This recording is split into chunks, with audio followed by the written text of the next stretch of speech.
Nous sommes actuellement dimanche, il est presque 15 heures et j'essaye de mettre ma vidéo en ligne. Mais les vérifications YouTube sont plus longues que prévu. Ouais, j'ai complètement zappé en fait hier en rentrant de la foutre en ligne. Et du coup, bah, j'ai dormi tard. Voilà. Et voilà. Et du coup, bah, je vais avoir du retard, c'est pas grave. C'est la vidéo gestion de budget, bah, du coup, qui est déjà sortie. Je vous la remets là si jamais vous l'aviez pas vue. Ça y est, les vérifications sont terminées. Je vais la mettre en ligne et après, je vous parle du film qu'on est parti voir hier.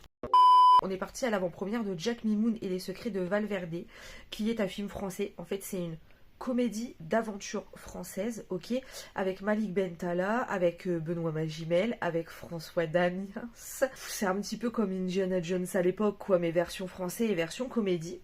Moi, je suis pas très film français, mais j'avais réservé l'avant-première parce qu'il y avait, pour deux raisons. Déjà parce que dans le film, il y a François Damiens et que je suis complètement fan de ce mec. Benjamin! Et deuxièmement parce que l'avant-première, elle était avec des membres de l'équipe du film. Donc j'ai trouvé que ça pourrait être vachement sympa. On partait pas forcément, voilà, il y a des comédies françaises qu'on aime bien, qui nous ont fait rire, mais voilà, on n'est pas sur des trucs non plus de dingue. Et en fait, on a été étonnés dans le très bon sens du terme, parce que, il s'avère que c'est une très bonne comédie française.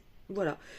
Très très drôle, grâce surtout à François Damiens, un petit peu à Jérôme Commandeur aussi, mais surtout François Damiens, enfin franchement, il est vraiment trop drôle, c'est pas possible, il est complètement fêlé, ce mec, je l'adore. Et, mais au-delà de ça, le film, bon, au niveau du pitch et tout, on est sur un film des années 80, type Indiana Jones et compagnie. C'est voulu, c'est fait exprès, en fait, c'est ce que Malik Bentala nous expliquait après. En fait, c'est un peu un film en hommage au grand film d'aventure des années 80. Franchement, pendant le film, je trouvais que c'était quali, que ce soit la musique, que ce soit les endroits, etc. Et effectivement, c'est normal, puisque d'après leurs explications, ils ont tourné dans la jungle thaïlandaise, donc dans une vraie jungle, quoi. C'est pas tourné en studio, il n'y a rien qui est tourné en studio, tout est tourné dans des vrais endroits. À un moment, ils sont dans une crypte, etc. Et ça, c'est une vraie crypte. Bon, forcément, après, il y a les décors et tout, mais genre, c'est des vrais endroits. Franchement, j'ai trouvé que c'était plutôt quali, que c'était sympa. On a passé un bon moment, on a pas mal rigolé. Franchement, c'était cool. La musique est très belle. C'est un hommage aux musiques de Hans Zimmer. C'est ce qu'expliquait encore une fois Malik Bentala après quand il a pu répondre à nos questions. C'est un gars qui a l'air d'être cool. Et aussi, l'histoire du pirate du film, puisqu'ils sont à la recherche du trésor de la Buse, c'est une vraie histoire qui a vraiment existé. Un vrai pirate français qui a vraiment existé et qui d'ailleurs a inspiré le créateur de One Piece, puisque quand il s'est fait exécuter, il a jeté un code secret en fait dans la foule en disant mon trésor à celui qui saura le trouver. On n'est pas film français, nous, de base, on n'est pas du tout film français, donc forcément, on s'attendait à passer un bon moment, parce que voilà, mais pas non plus un truc de ouf, et franchement, non, vraiment, on a kiffé, moi je le conseille, hein, vraiment, je le conseille. Mettez bien une croix dans le calendrier, parce que pour que je conseille un film français. Non, mais en fait, avant d'aller me laver, d'aller chez ma mère, je vais faire une petite partie de Disney Dreamlight Valley, parce que j'ai pas joué hier, en fait. J'ai pas joué hier, et en grosse geek que je suis qui a trouvé un jeu qu'elle adore, il faut que je joue tous les jours. Donc là, ça va pas. J'ai pas pu aller ramasser mon bois tendre dans le bayou de la confiance pour pouvoir aider Mergotel. Enfin là, je suis déçue en fait. Donc là, il faut que je joue. Il faut que je remplisse une mission. Soit celle de Merlin, soit celle de Mergotel, soit celle de Christophe, je ne sais pas. Soit celle d'Anna. Une de ces quatre-là. Bref, Disney Dreamlight Valley quoi. Easy mardi, let's go. Ça, je l'avais déjà fait la dernière fois, mais ça me l'a pas enregistré. Des fois, le jeu, il bug, hein, par contre, je trouve. Moi, je l'ai sur Game Pass, voilà. Après, il faut que je fasse Merlin. Faut que je trouve des putains de champignons, là, dans le bayou de la confiance de merde. Ça me fait chier. Et après, eux, ils veulent du bois. Ils croient qu'il y a que ça, du bois. Ah, vas-y, je vais aller lui apporter ça, puis lui, après, je vais chercher ses champignons, ça sera bien. Ah, des champignons. Bon, allez, je vous laisse, hein, je joue à demain. Salut. Guettez, j'accueille qui? Guettez qui j'ai trouvé.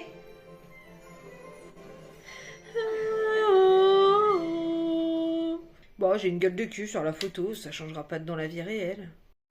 Bon, je suis rentrée de chez ma mère, voilà, on a mangé du gâteau aux pommes. Je vais vous montrer ce que j'ai acheté chez Action hier. On dirait fétide dans la famille Adams. Non mais c'est une catastrophe. Qu'est-ce qui s'est passé? Mais enfin, mais ça m'arrive jamais d'avoir des cernes comme ça. Déjà, j'ai pris mes bonbons préférés de la terre entière. Ça, c'est les bonbons que je préfère au monde. Ensuite, j'ai racheté un grill comme ça. Il était à 17,95 € parce que j'en avais plus. Ensuite, j'ai trouvé ça. Les petits plats en mélaminé de chez Action, c'était 1,77 €. Et ils sont trop beaux. Regardez, il y a des petites paillettes et tout. Un en forme d'étoile et un en forme de sapin. Non mais franchement, moi j'adore. J'adore. Je vais mettre les chocolats dedans avec la déco de Noël. Ça va être trop mignon ici, là, sur le plan de travail de la cuisine et tout. Ensuite, j'ai trouvé ce rideau de lumière. Voilà, parce que l'année dernière, comme on a emménagé en novembre, forcément, j'ai décoré très succinctement à Noël parce que on était dans les cartons. Et je me suis pas concentrée sur tout ce qui était fenêtre et tout. Donc là, j'ai pris ça. Et ensuite, pour mon sapin d'en haut, j'ai pris une guirlande boule comme ça. Ah, ça, c'était 6,95 € et ça, c'était genre moins de 2 €. Et j'ai pris cet assortiment de boules là. Voilà. Rouge, vert et doré. Peut-être que j'achèterai une ou deux babioles en plus, histoire que voilà, ça fasse pas juste un sapin avec des boules et ça. Mais c'était vraiment pour dire avoir un sapin dans mon bureau, quoi. Le but, c'est pas non plus de faire une dinguerie. En tout cas, pas pour cette année. Après, au fur et à mesure des années, je vais racheter des trucs, quoi, c'est sûr. Donc demain, c'est les courses et installation de la décoration d'Halloween. Donc c'est pas pour maintenant, mais je voulais vous montrer. Le lot de boules, il était à 4,95 €. Donc franchement, je me suis dit, je vais le prendre maintenant parce que chez Action, ça a tendance à vite disparaître quand ils mettent des trucs.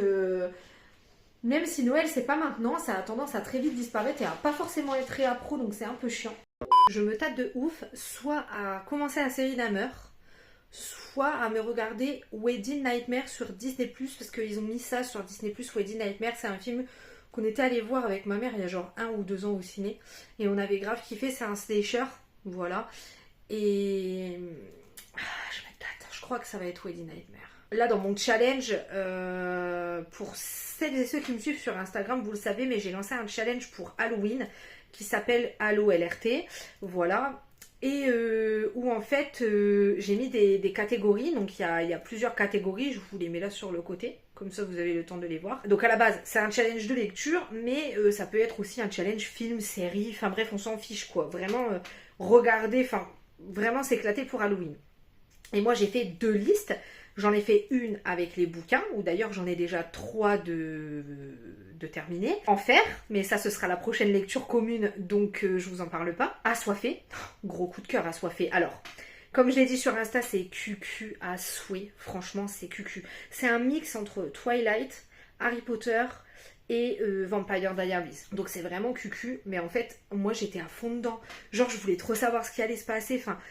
On a tous un côté comme ça, tu vois, où on a des petites madeleines de Proust, voilà, et honnêtement, vraiment, j'ai adoré Assoiffé, j'avais qu'une envie, c'était de lire la suite, mais je préfère avancer sur le challenge. J'ai terminé aussi Un sorcier noir et éternel, celui-là, que j'ai beaucoup aimé.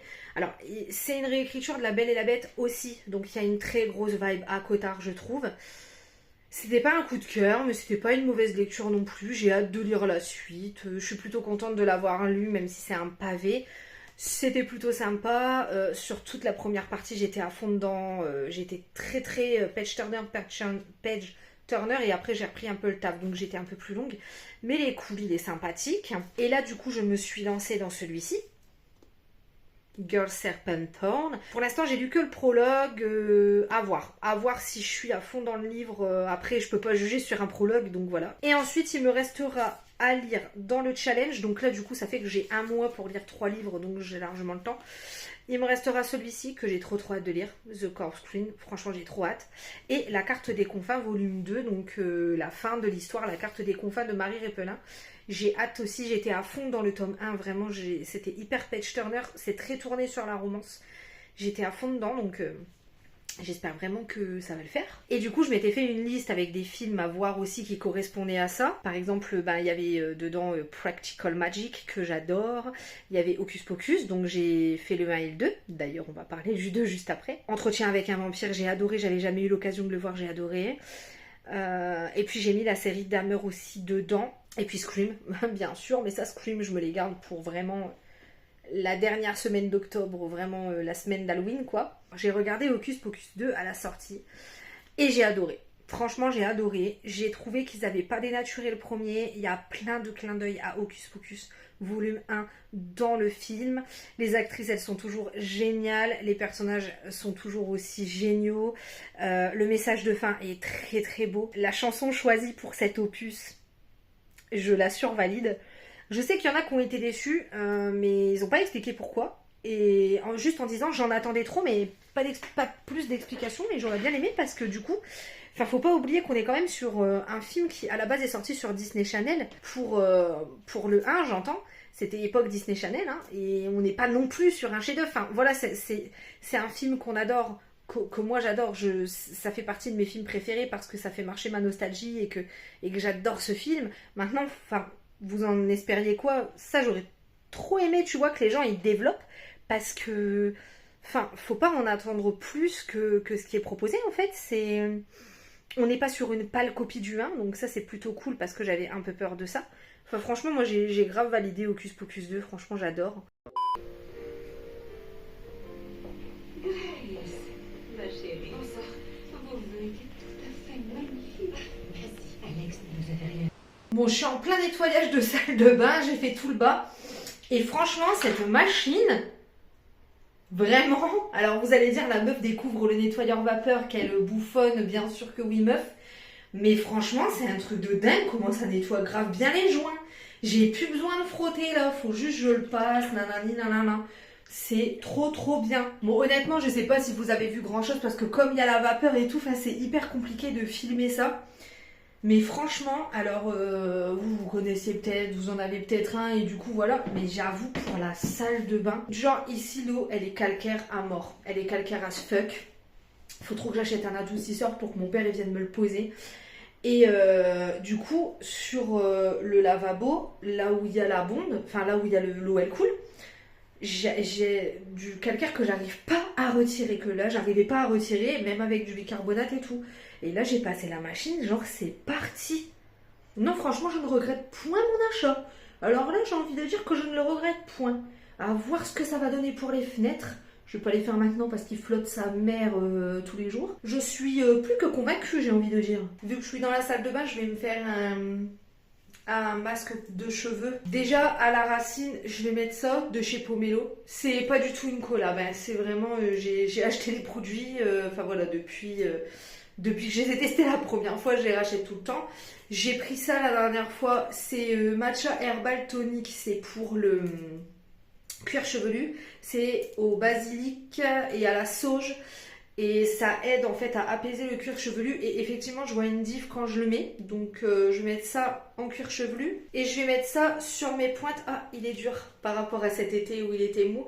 C'est à l'huile d'argan et à la... Enfin, ça sent la rose en fait. Donc l'odeur, c'est pas forcément ma fave. Oh, mes cheveux, c'est une cata. Hein. L'odeur, c'est pas forcément ma favorite. Mais franchement, ça marche bien. Au niveau du shampoing, d'habitude, je prends le bambou défense. Là, j'avais voulu changer... pour le peach et franchement je préfère le bambou.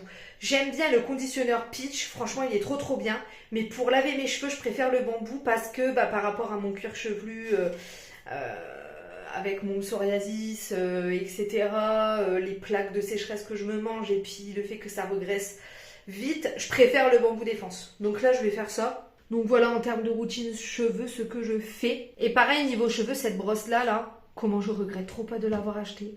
Ça me permet de faire les brushings sans me prendre la tête. La dernière fois, j'avais mis une story sur Insta où vous avez été beaucoup me dire « Oh, t'es trop bien coiffée, nanana ». C'était grâce à cette brosse.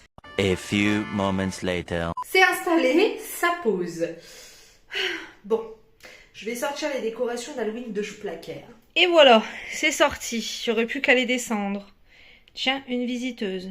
Amara ? Amara ?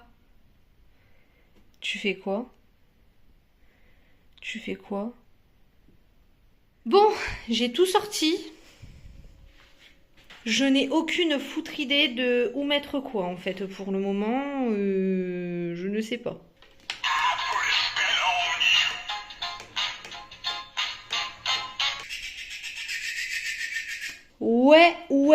Ouais, j'ai ça que j'avais acheté sur AliExpress. Je pense que je vais les mettre devant ma télé. L'année dernière, ah là là, j'avais prié tous les dieux quand on était allé à Disney pour qu'elle soit déjà en boutique. Je l'aime trop, je sais pas où je vais la mettre, mais ah là là, je l'aime trop.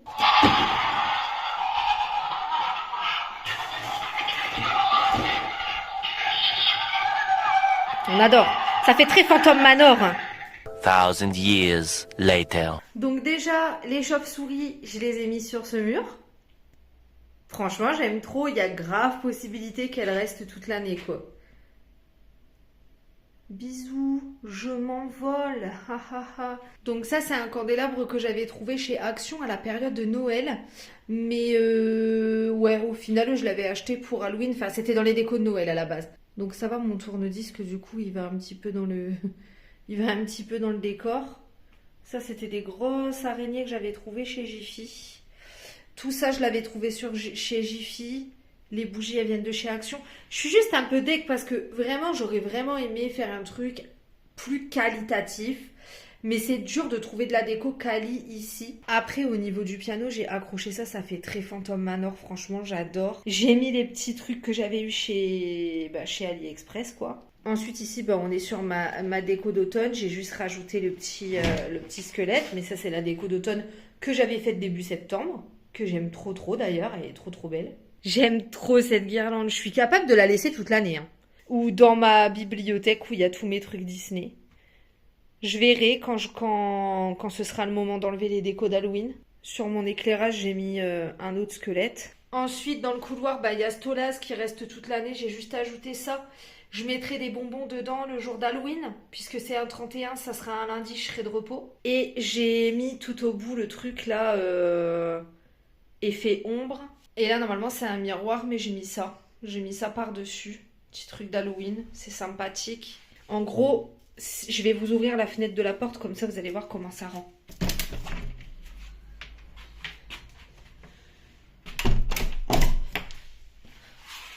J'aime trop. Bien entendu, j'ai également mes petites tasses de chez Disneyland Paris. Puis j'ai ça aussi, je l'avais eu l'année dernière à Jiffy. Franchement, je trouvais qu'il était trop beau. Donc du coup, je vais mettre mes bonbons dedans. Ça, c'est des sucettes de chez Action. Donc au pire, j'ai distribué aux enfants le 31 parce que je risque pas de les manger. Par contre, ceux-là, je vais pas leur distribuer. Hein, puisque ça vient d'Amsterdam. Donc on va éviter. Et puis sinon, je vais peut-être aller me laver. Non. D'abord, il faut que je passe l'aspirateur et que je nettoie les sols. Non, je nettoierai les sols après. Parce que comme ça, je me lave. Enfin là, je fais l'aspirateur. Je me lave les cheveux, tout ça. Je descends, hop, je fais le pavé touk jusqu'au canapé. Et après, je me pose et je peux jouer à Disney Dreamlight Valley. La meuf fait un vlog, elle passe sa vie à jouer à Dreamlight Valley. Est-ce que c'est normal? Je ne crois pas. Si, ça fait trop du bien d'être lavé, crémé et compagnie, quoi. Voilà. Je viens d'aller à la boîte aux lettres, là il est genre 17h30. Je viens d'aller à la boîte aux lettres, je suis trop contente, j'ai reçu quelque chose. Je suis trop contente en fait. Voilà. Avec mon CE, je l'ai eu à moindre coût. J'ai reçu un bouquin. Je vous montre ça et je vais aller faire ma bouffe moi. Les gars, cette bougie, c'est un bonheur. Bref, j'ai reçu ça. Inheritance Games 2. J'ai trop hâte. J'ai trop hâte. J'avais adoré le premier, mais adoré. Donc j'ai trop hâte de lire le deuxième. Bon là, d'abord, je termine les livres de mon challenge Halloween. Et après, je me fais celui-ci, quoi. Ce soir, ce sera pasta et filet mignon à la tomate. D'abord, je vais les faire revenir avec du Maggi, sel, poivre et ça. Et de l'huile d'olive. Après, j'ajoute la tomate en gros morceaux, vite fait. Après, je verse toute la sauce tomate. Je vais remplir ça d'eau. Et je verse. Hop et là. Comme ça, serre couvert. Je mélange. Et après, je vais mettre en cuisson sous pression pendant genre 45 minutes. Et là, c'est parce que c'est du porc, mais vous pouvez le faire avec n'importe quelle viande, hein, on s'en fout. Et ensuite, j'aurai juste à faire chauffer mes pâtes tout à l'heure. Fameux. Ça a pas de gueule comme ça, mais je vous jure que c'est méga bon. Et c'est reparti. Let's go. Ah, bordel de merde, les gars, d'habitude... Je me fais un petit thé et puis je m'installe devant la télé pour regarder un petit film d'Halloween là. Comment vous dire, hein, je suis complètement déphasée. J'ai qu'une envie là, c'est d'aller pioncer. Ouais, je regarderai un film demain. Je vais me lire mon livre, faut que j'avance. J'ai lu que le prologue là de Girl Serpent Storm. Donc faudrait peut-être que j'avance un petit peu pour le challenge Halloween. Mais après en même temps c'était ma semaine de reprise cette semaine. Donc c'était très fatigant et même au travail c'était méga fatigant. Mais la semaine de reprise, vous-même vous savez, c'est toujours une semaine éreintante. Et puis on se retrouve la semaine pro pour une nouvelle vidéo. Et comme d'hab, ciao.